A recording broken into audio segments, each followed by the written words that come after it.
Alors Malek, je t'ai préparé une étude sur la défense Benoni qu'on n'a pas eu beaucoup le temps de voir pendant les cours.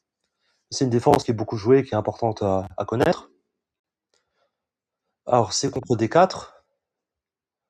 Alors il y a deux Benoni différentes. Il y a la vieille Benoni et la Benoni moderne. D'abord on va regarder la Benoni moderne, et après on regardera la vieille Benoni avec C5. Mais nous on va regarder la Benoni moderne d'abord, avec cavalier F6, C4, et là C5. C5 c'est le coup typique de toutes les défenses de la famille Benoni. Donc C5, c'est pour inviter le pion à avancer en D5. Après E6, cavalier C3 qui prépare la poussée E4. Les noirs échangent. D6, E4, et fou G7. Fou G7, c'est un coup... pardon, G6. G6 pour préparer le fianchetto en G7. Donc c'est logique étant donné que le pion D5 a avancé de D4, ce qui fait que la diagonale était un peu affaiblie, et donc c'est une bonne idée pour les noirs d'essayer de jouer avec ce fianchetto. Et là, le coup que je te propose, qui est pas le coup le plus joué, mais qui est le coup que je joue personnellement, c'est cavalier GE2. C'est un coup un peu bizarroïde, que les noirs ont pas l'habitude de voir, et que je vais expliquer un peu plus tard. D'abord fou G7, cavalier G3, et pour l'instant le cavalier va en G3, il protège le pion E4 qui va être attaqué, et le cavalier va être replacé un petit peu plus tard. On continue par fou E2, donc on prépare le petit roc, tour E8, et le pion 4 est très bien défendu, hein, défendu par les deux cavaliers, donc on n'a pas besoin de réagir à tour 8, on peut juste faire un petit roc. A6.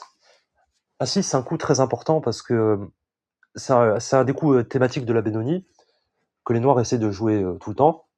Et l'idée de A6, c'est juste de pousser le pion jusqu'en B5 et de prendre l'espace à l'aile dame. Après, il y a des menaces de B4 et cavalier prend E4, par exemple. Donc, en général, quand les noirs jouent A6 dans la Benoni, la réponse est presque toujours la même, c'est A4. On empêche juste le pion d'avancer en B5. Cavalier BD7, fou G5, on vient clouer, on essaie de provoquer une faiblesse avec H6. Noir joue H6, fou E3, on revient. Tour B8, les noirs vont essayer de jouer B5 malgré tout, avec l'idée que si on prend deux fois, il y aura le pion E4 qui ne sera défendu qu'une seule fois. Dame D2, on peut ignorer tour B8, on peut juste essayer de faire nos propres menaces. Donc on a provoqué H6, on essaie d'attaquer le pion. Roi H7. Sur G5, il y a cavalier F5 qui est très désagréable pour les noirs. Donc roi H7 pour défendre le pion. Et là, F3. Et là, j'ai mis beaucoup de flèches, mais l'idée, c'est simplement de replacer le cavalier en G3, donc il défend E4, mais qui est pas si bien placé au final. On va passer par H1. Ensuite, on va mettre le cavalier en F2 pour protéger le pion en E4. Et après ça, on va pouvoir pousser F4. Et ensuite F5. Et essayer d'attaquer à l'aile roi. C'est tout pour la Benoni moderne. On va regarder la Benoni ancienne, la vieille Benoni. Donc la différence entre la Benoni moderne et la vieille Benoni, c'est que dans la Benoni moderne, les noirs jouent avec cavalier F6 avant de jouer C5. Dans la vieille Benoni, je suis C5. Donc contre C5, c'est pareil, on pousse avec D5. E5, c'est un des coups possibles pour les noirs. On joue E4, on n'a pas besoin de le préparer, hein, puisqu'il n'y a pas de cavalier en F6, donc on peut jouer tout de suite E4. D6. Et là, cavalier C3. Un coup un peu inhabituel par rapport à ce qu'on disait dans les cours, dans le sens où je te dis que dans les parties fermées, il faut éviter de mettre le cavalier en C3 avant d'avoir joué C4. Mais ici, dans cette ouverture-là en particulier, c'est mieux de jouer le cavalier en C3 tout de suite et de juste se développer rapidement, essayer d'avoir l'avance de développement sur les noirs. Cavalier F6. Et là, fou B5 échec, un coup très important, parce qu'il vient beaucoup gêner le développement des noirs. Donc les noirs ont deux coups pour bloquer l'échec. Soit ils jouent avec cavalier BD7, mais cavalier BD7, ça bloque le fou en C8. Et là, les noirs menacent de jouer A6, B5, donc on joue A4. On empêche la poussée jusqu'en B5. Comme ça, sur A6, on peut reculer et il n'y aura pas de pion en B5. Donc A6, simplement fou D3, et l'idée c'est de continuer avec cavalier F3, cavalier D2, et cavalier C4 pour mettre de la pression sur D6.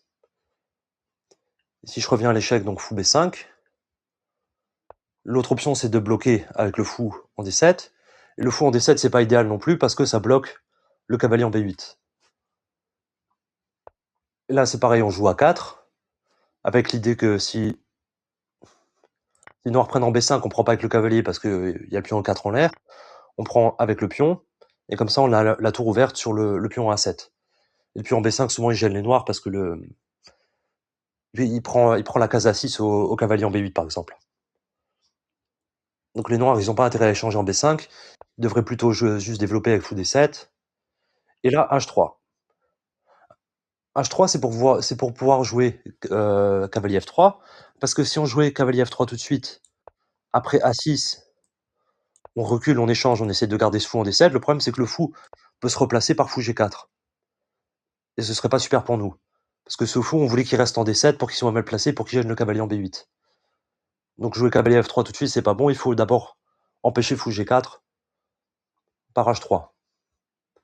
Donc H3, petit roc, cavalier F3. Et les noirs ici sont gênés, parce que, encore une fois, ils ont deux pièces qui se battent pour la case en D7. Et nous, on va encore une fois continuer avec cavalier D2, cavalier C4, essayer de mettre de la pression sur D6. On aura la possibilité peut-être de jouer F4, peut-être de jouer... je vais mettre une autre couleur, tour B1 et B4. Et on peut ouvrir la position un peu comme on veut. Et ça, c'est une position plutôt agréable pour les noirs. C'est moins bien que la Benoni... une position agréable pour les blancs, pardon. C'est une ouverture qui est considérée inférieure à la Benoni moderne. C'est pour ça que la Benoni moderne existe, parce que c'est plus facile à jouer pour les noirs.